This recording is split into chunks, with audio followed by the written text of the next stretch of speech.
Looking for a paradise? Dito sa Zambales? Tara na sa Nagsasakub. Hindi lang basta beach ang nagsasa. May ilog din ito na sobrang chill. Fresh water siya na dumadaloy papunta sa dagat. Perfect for swimming kung gusto mo ng mas calm at malamig na tubig.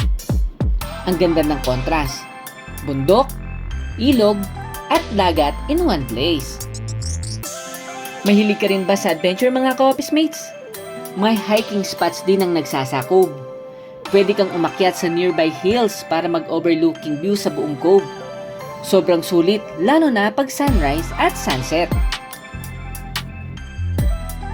So kung gusto niyo ng beach plus river plus hike experience in one trip, Nagsasakub na yan. So mga ka-office mates, ano pang hinihintay nyo? Tara, log out na!